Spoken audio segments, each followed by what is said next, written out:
Cesc says he would like to manage Chelsea Football Club after being interviewed and asked why he cried when he left Chelsea Football Club and not Arsenal. Very fun indeed, gang. We're going to speak on some of the quotes he said, project into the future about Cesc Fabregas. Could he return and manage Chelsea? Of course, we've seen the likes of Frank Lampard, the ultimate Chelsea legend, manage Chelsea Football Club. But Cesc Fabregas doing bits away in Serie A for Como, currently in the top 5. Amazing scenes. They've only recently come back into the top flight, or I'm assuming they've been there before. But, you know, a new project, heavily funded, but amazing work being done by Cesc. We want to get into that. Speaking of ex-Chelsea players and potential future Chelsea managers, Filipe was sacked from Flamengo. Many of you guys would have seen this. He had just had like an 8-0 win. He's been having amazing success in Brazil. Now, I know Brazil is not the same as European football, but he's so highly rated. Remember in the Club World Cup, I was speaking about him here on the channel, saying this guy is a hugely important manager, and he will go straight to Europe. The briefs were, of course, before we hired Liam Rosenia, that we were speaking about Filipe Luis joining. But of course, as always with footballing drama, there is a twist in the tale, and there is scandal.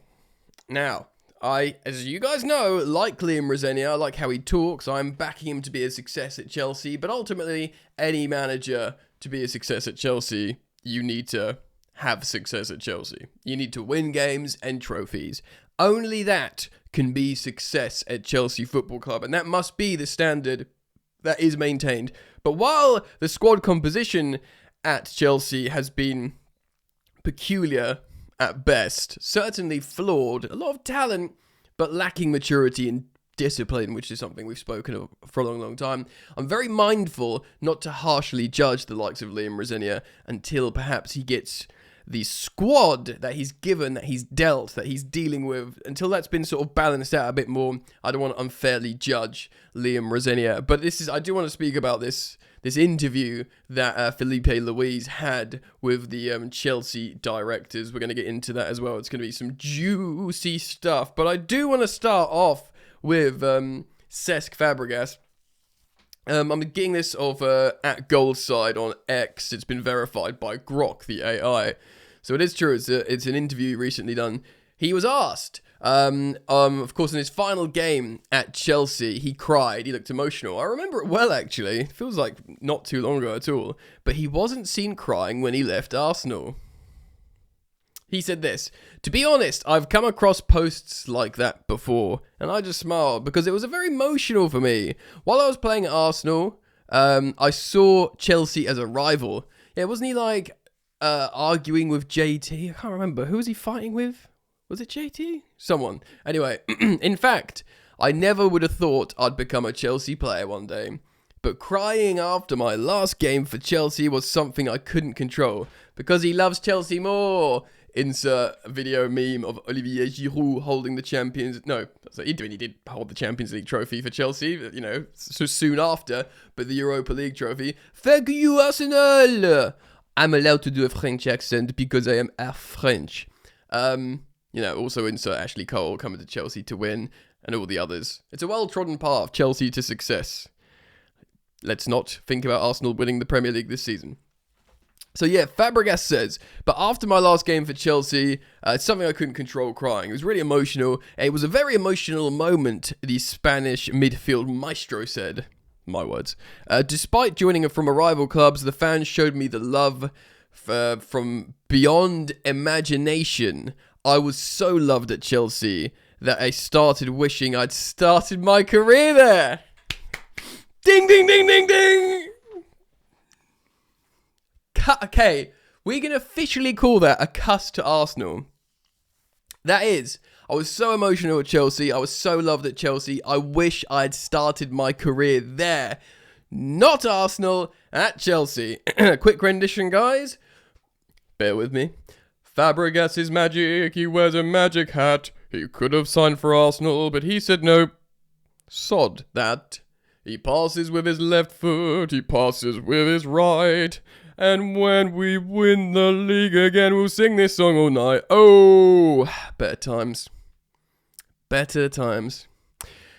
Chelsea gave me what was difficult for me to get at Arsenal. Oh, I love this. Just wash it all over me.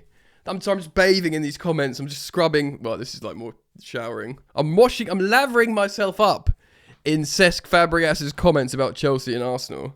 You know, I'm dipping myself in. Chelsea gave me what was difficult for me to get at Arsenal.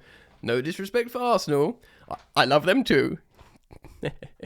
Yeah, this is such a disclaimer. I mean, I imagine that, let's be real, he obviously does have sentiment for Arsenal. Because I love them too, but that's where Chelsea noticed me. I'm happy because I was able to win trophies with Chelsea, not just play for them. Him and Diego Costa were such good signings for just to like bring us back to Premier League winning status. And of course, they both won the Prem again with Conte a couple of years later. There was that weird season in between where Cesc was one of the rats, wasn't he, for Hazard and stuff. Very peculiar time that was. Yeah, I mean, finishing mid-table with that team was a disgrace. When we got relegated, it was sort of before my supporting time, but the team that got relegated should never have been relegated back in the day. But that team, the Premier League holders, shouldn't have finished 10th or whatever it was. I mean, finishing low down with Graham Potter, we could look at the squad, the chaos, and be like, well, obviously this is going to fail. But for that team to finish 10th was just mental, man.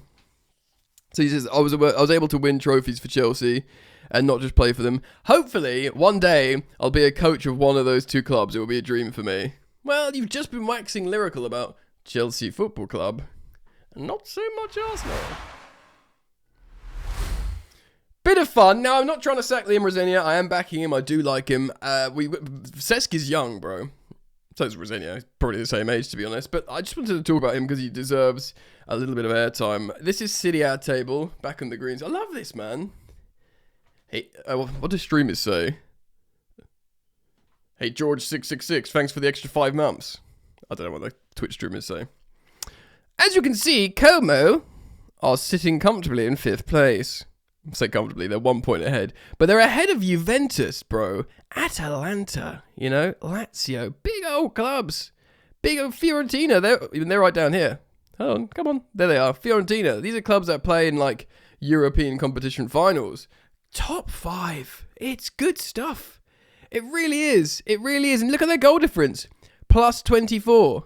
That's the second best goal difference in the whole league.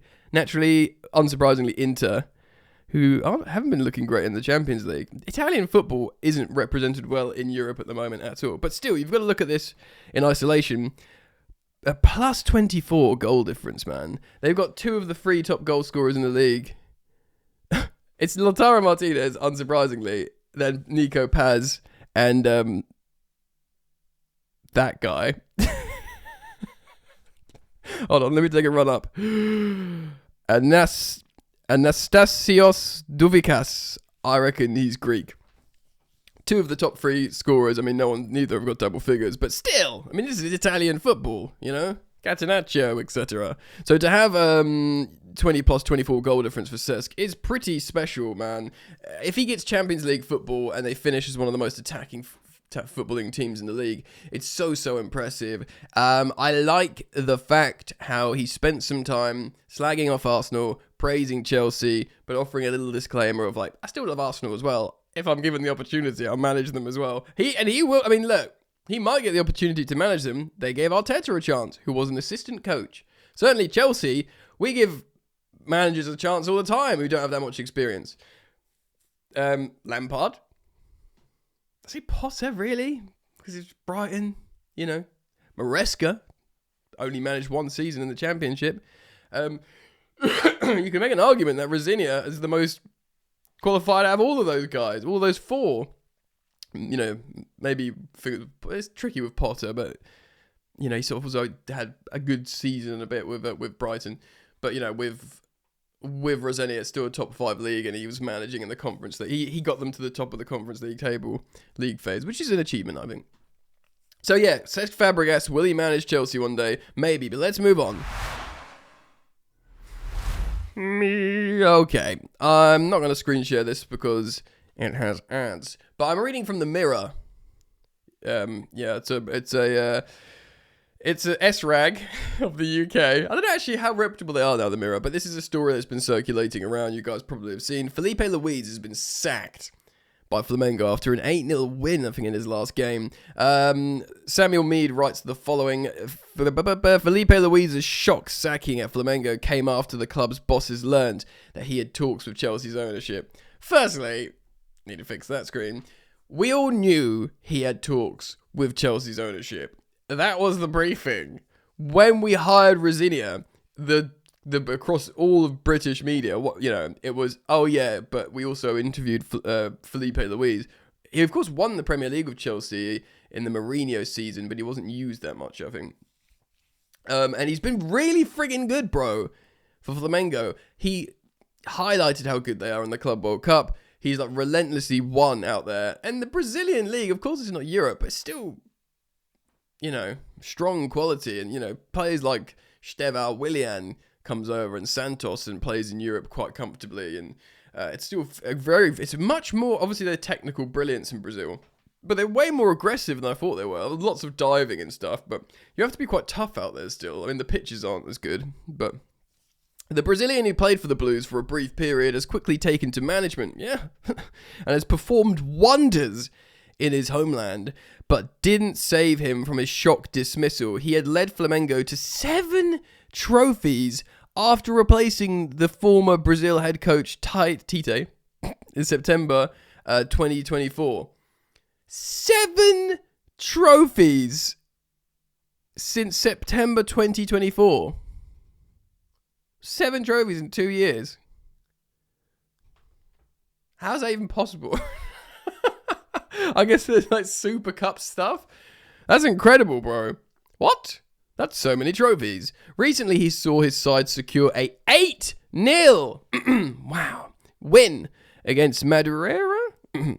Go past that one quickly. To reach the final of the Carioca. I've done that after a few beers. Where they will face Fluminense. Said that one right. I believe that's how you say it. But Luis wouldn't be the man in charge after receiving his marching orders. Sensational stuff. Flamengo president Luis Eduardo Baptista, also referred to as Bap, that's his cool name. Hey yo, Bap! Sacked Luis in the early hours of Tuesday morning following the game after it emerged that he had reportedly held talks with Chelsea without them knowing. Yeah, but how did we all know this and you didn't, Bap? Get with the times, Bap. What have you been doing, Bap? We all knew this, Bap. UOL Sport claimed that the breakdown in the relationship between Luis and Baptista, also known as Bap, was down to his discussions with Chelsea's Blue Co ownership, who held talks over a move to Strasbourg, another club in their portfolio. Right, stop there for a moment.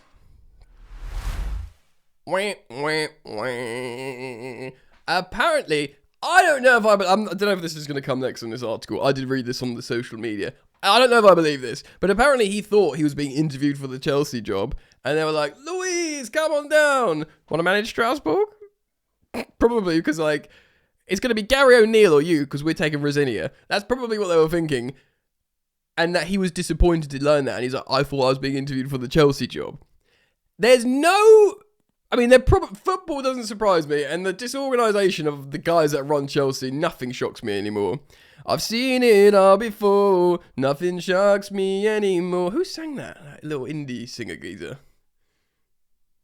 Anyway, so nothing shocks me. Friggin' Todd Bowley's come out recently saying he signed Cucurella because Man City wanted him. This is where we are. There's a lot of ineptitude all over the gaff, lack of communication. Everything seems quite comical, so he might... I don't know how he can go for an interview. It's like turning up for an interview for these business owners, thinking you're going for one company, and it turns out, oh, no, we want you to work cleaning the toilets. Not as CEO. We want you to clean the toilets of the building. How do you get there? No, I'm not saying Strasbourg are a toilet, by the way. They're exciting job and prospect. But unless Unless went there knowing it was for Strasbourg and it's like an opportunity, because they were in like they're it's a top 5 league and they are playing in a European competition in the Conference League. A Brazilian league manager. Maybe that is the appropriate jump. Maybe that is. I mean, I don't think it's disrespectful at all to actually say, yeah, that's a good jump for him. But if you thought generally he was going to manage the Chelsea team, then don't know what happened there, mate. Yes, so he got fired because they found out he's speaking to Blueco. Luiz's impressive record wasn't enough to save him with Brazil, claiming that Flamengo president felt deceived, and the relationship has already had cracks, but became even more turbulent. I wonder why. The ex-Chelsea and Atletico Madrid defender has built an impressive body of work himself, which is likely to see him a man in demand. This is what I've been saying, man. That's what I've been saying. He's like, I was really interested when I thought he could come to Chelsea, because he's done some excellent work out there. The Blues had recently changed managers. Of course, Enzo Maresca was sacked on New Year's Day, or left his Chelsea mutual consent, whatever the hell it was, with issues internally thought to be a motivating factor. That's true. They hired Liam Rosenior, who performed impressively at Strasbourg, to replace the Italian despite his lack of experience in the top flight, where he was managing in a top flight, and Maresca wasn't managing in a top flight. But, that's what we do. Chelsea's current ownership have gone through a number of managers since their takeover. Of course, they inherited Thomas Tuchel. Within months, he was gone, with Bowley's interim sporting director trying to please Tuchel, buy all his players, which, we know was a mistake, apart from Cucurella. The guy said, Man City wanted him, so I bought him. Potter was his replacement. He sucked. No offense to him. I wish him all the best, but it sucked at Chelsea. Pochettino was okay. Marriage of convenience. I really didn't like how he played football at Chelsea. Far too high blood pressure, leaky goals, transitional. And of course, we know what happened afterwards. I'm really intrigued about Filipe Luis. I would have been... Look, I don't know the truth if we were going to sign Filipe Luis and the stories are just in the briefings have changed about him going to Strasbourg. He would have been a much more sexy, exciting signing than Liam Rosenior. Rosenior, his appointment was met with such deflation and frustration and anger from the Chelsea fans, not directed at him as an individual, but, oh God, this company man is coming in from their other club and, all this sort of high performance David Brentism's rotated, and but he's dealt with it really well actually in terms of all that banter. But it was if we'd maybe for wrong reasons, if we'd hired Filipe Luis, it'd been like, ooh, Filipe Luis, he relentlessly wins trophies in Brazil. He's like an ex-player. He looks kind of cool with the long hair. Do you know what I mean? And he's played for Chelsea. We've just seen him in the Club World Cup performing really well with Flamengo. There's always something about being an ex-player coming back. There's a sort of sexiness to it.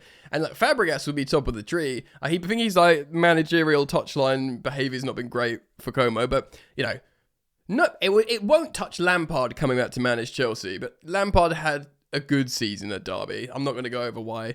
I always defend Lampard's managerial record. I've done it a million times in isolation each club. I'm not going to do it now. But looking at what Fabregas is doing at Como with the attacking football, and all that kind of stuff, it would be a really exciting, sexy signing. I have to end the content saying, look, I'm not trying to sack Liam Rosenior. I really, really like him. I'm backing him as Chelsea manager. See how I feel tomorrow if we get touched up by Villa. But again, it will probably be more of a reflection and a criticism of the team construction, of the team behaviours than Rosenior as an individual coach. CFC Central Sam said on the London is Blue podcast, and I agree with what he's saying, that regardless of what happens this season, you need to give Rosenior a pre-season.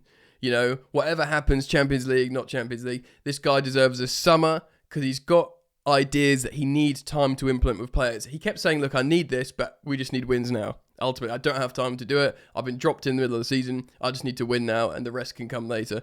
So unless we finish middle table and Rosenior goes a bit peculiar, I think he will stay for next season. But it's very interesting to hear that Filipe Luis wanted the Chelsea job, and unsurprisingly, because it's still a really attractive job. But this is one thing that hopefully you think remains, that Chelsea will remain an attractive prospect purely because of where the club is, what it represents, its history, and like as much as we're concerned of how that sort of established presence can be dented by the behaviours of the new ownership, and perhaps by, I've said before, buying too many players with a portfolio devalues and dilutes the mystique and power of the shirt and the badge. It's not like, oh, I'm playing for Chelsea, I've put the Chelsea shirt on. It's like, oh yeah, everyone plays with Chelsea. It doesn't mean that much anymore. But yeah, it's still a very, very alluring job. I would love for one day Fabregas to manage Chelsea if he carries on doing really, really well. And people still wax lyrical about his managerial ability. That would be nice. And it's very interesting to hear about Filipe Luis. Right, I'll land the plane here, guys. Let me know your thoughts. Please leave them in the comment section. Thank you for supporting, as always, for liking and subscribing on YouTube, for following and 5-starring on your podcast app. Simply search Football Therapy Podcast. You can get the video on Spotify as well. Right, I need water, so I'm going to end now. See you later.